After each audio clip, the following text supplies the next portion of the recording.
So in today's video, we're going to look at average if and average ifs. This is pretty similar to the formulas that are sum if and count ifs.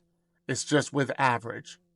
So here we've got some data. We've got student data. There's quite a bit of it. We've got their class, which class it was, and then which quarter it was. So the first thing we want to do is just say, we just want to know the average for each student.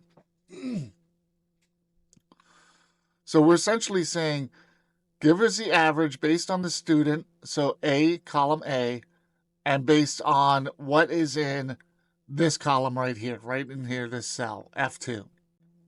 And then add up, or average, sorry, all of the values in column D that matches that criteria. So just for Gregory in this one.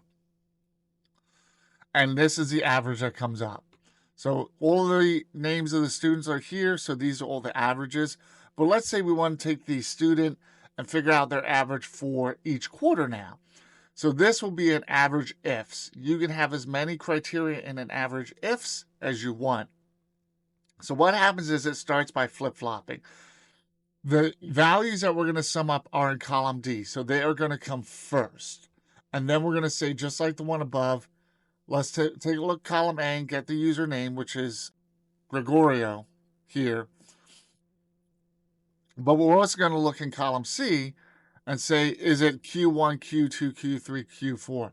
So all of these are looking at the values based on two different criteria. And we could even add more. So if we want to just say, okay, let's do this just for English, we could add that criteria in there.